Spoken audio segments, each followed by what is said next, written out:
Assalamualaikum. Welcome to my YouTube channel. This is me, Dr. Abira Ali, and I am a gynecologist.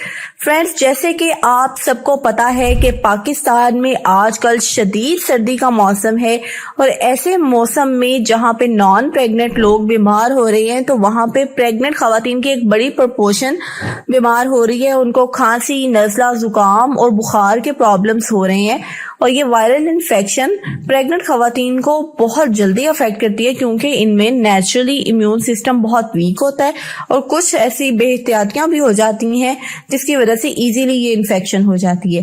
तो जैसे कि मैंने अपनी पिछली 2 वीडियोस में आपको कुछ प्रिकॉशनरी मेजर्स बताए थे, कुछ एहतियातें बताई थी जिन पे अमल करके आप सर्दी के असरात से बच सकते हैं। तो अगर आपने वो वीडियोस नहीं देखी तो मेरी लास्ट 2 वीडियोस को लाजमी देखिएगा।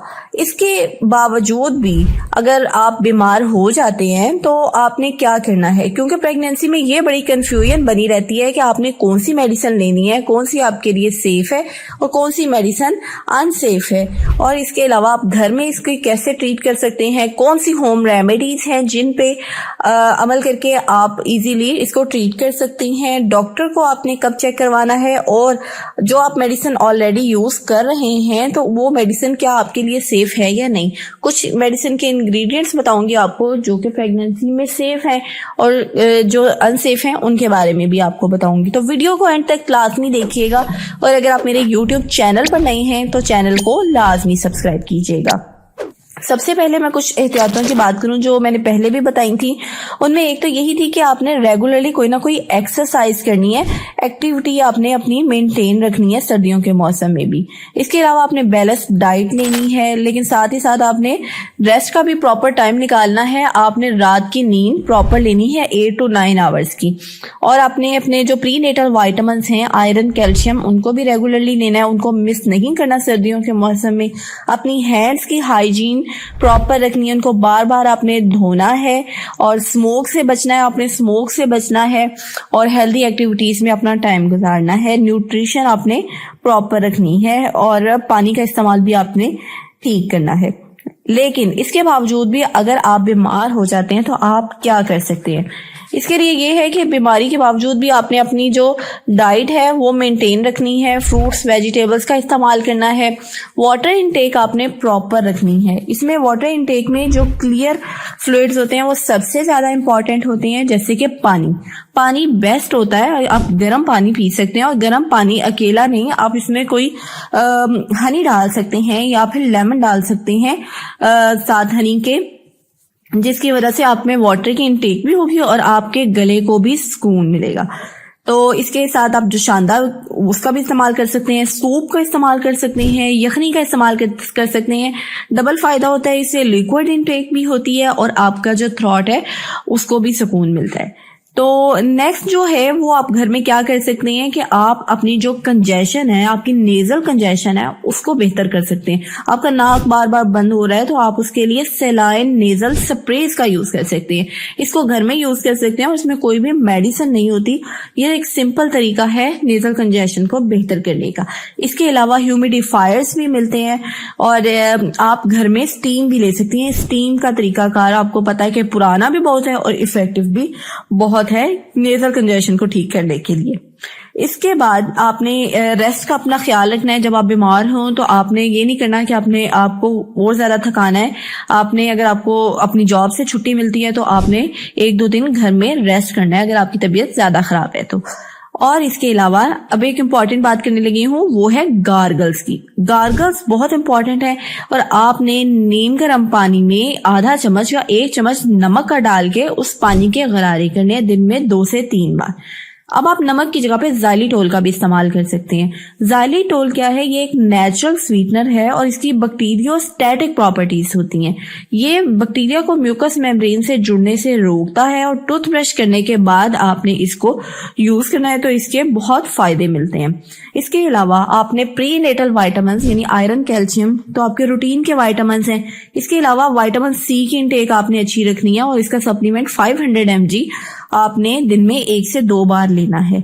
और एक मिनरल है जिंक। जिंक बहुत इंपॉर्टेंट है, आपकी इम्यूनिटी को नेचुरली ये बूस्ट करता है और व्हाइट ब्लड सेल्स को इन्फेक्शन से फाइट करने के लिए तैयार करता है। तो ये बहुत इंपॉर्टेंट है। जिंक आपको नेचुरली कुछ फूड से भी मिल सकता है, जैसे कि गोश्त से, अंडों से और योगर्ट से, और इसके अलावा आपको जिंक के सप्लीमेंट्स भी मिल सकते हैं मार्केट से। 30 to 50 मिलीग्राम पर डे इसकी डेली रिक्वायरमेंट होती है, तो ये सप्लीमेंट्स के थ्रू भी पूरी हो सकती है। नेक्स्ट बात करूं ग्लूटामाइन पाउडर, ये एक ब्रांच चेन अमाइनो एसिड है और ये भी आपके इम्यून सिस्टम के लिए और WBCs के प्रॉपर फंक्शन के लिए बहुत इंपॉर्टेंट है।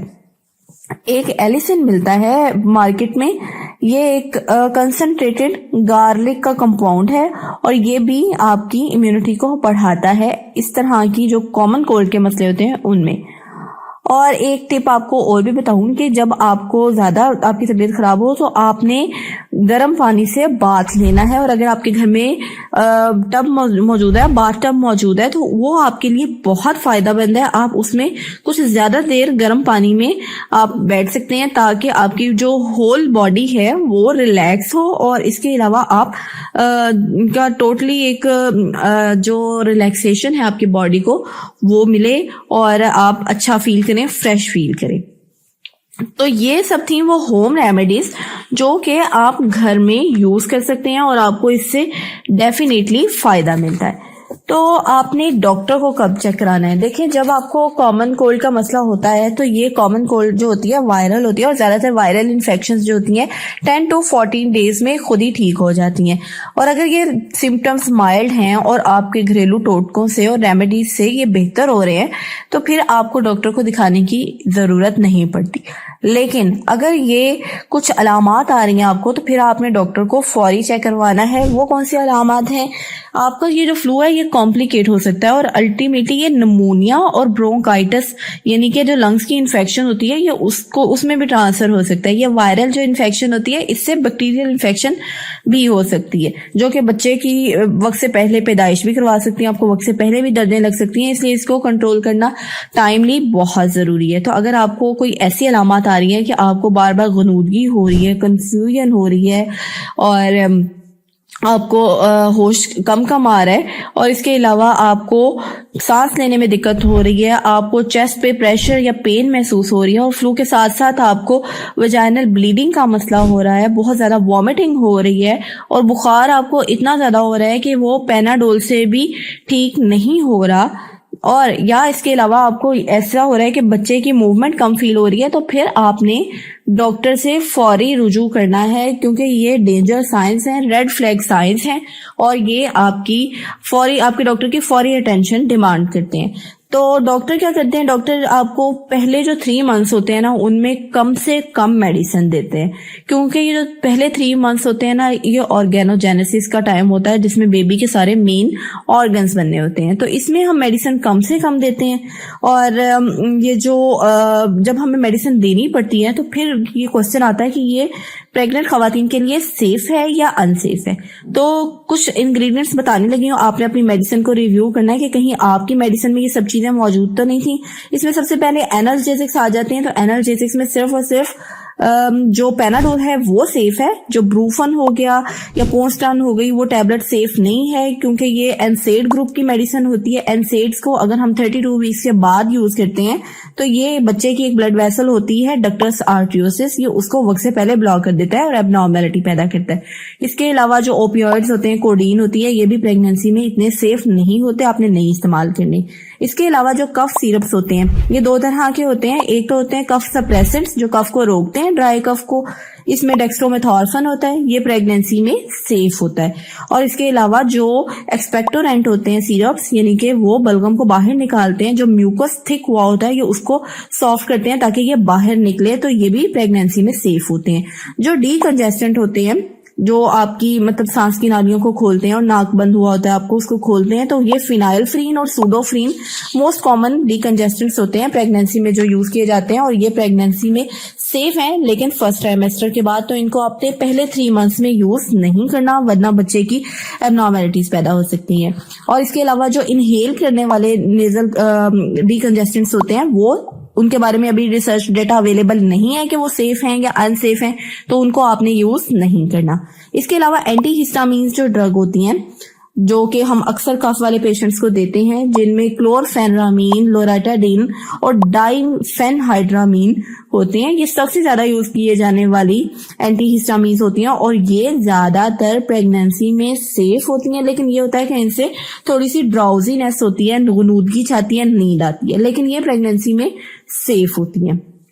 आपने ब्रूफन वगैरह के इस्तेमाल से तो बचना है, लेकिन आपने सिर्फ पैनाडोल है जो आप घर में खुद से यूज कर सकते हैं। तो अपनी मेडिसिन को काइंडली आप रिव्यू करें, एक दफा देखें कि कहीं आपकी मेडिसिन में इनके अलावा कोई इंग्रेडिएंट्स तो मौजूद नहीं। और इसके अलावा एंटीबायोटिक्स का इस्तेमाल कब करना है ये डॉक्टर ने डिसाइड करना है। आपने अपनी मर्जी से कोई एंटीबायोटिक नहीं लेना कि आपको किसी आपके कोलीग ने बताया, फ्रेंड ने बताया। आपने कोई भी एंटीबायोटिक लेने से पहले डॉक्टर से लाजमी पूछना है, क्योंकि प्रेगनेंसी में सिर्फ लिमिटेड से एंटीबायोटिक्स होते हैं जो कि सेफ होते हैं।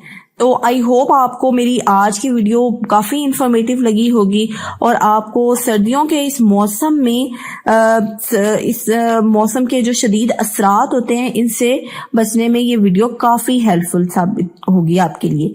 तो अपना बहुत सा ख्याल रखें और अगर आपके माइंड में किसी भी चीज़ को लेके कोई भी क्वेश्चन होता है तो आप मुझसे फ्रैंकली पूछ सकते हैं, कमेंट बॉक्स में पूछें, मैं हर कमेंट का जवाब देती हूँ। और इसके अलावा अगर आपको कोई और प्रॉब्लम आप फेस करें किसी भी इशू से रिलेटेड जो गायनी और ऑफ से रिलेटेड हो, तो आप मेरी वीडियो में दिए गए नंबर पे मुझसे कॉन्टेक्ट कर सकते हैं और मुझसे अपना प्रॉब्लम शेयर कर सकते हैं। अपना बहुत सा ख्याल रखें और मुझे दुआओं में याद रखिएगा। टेक केयर, अल्लाह हाफिज।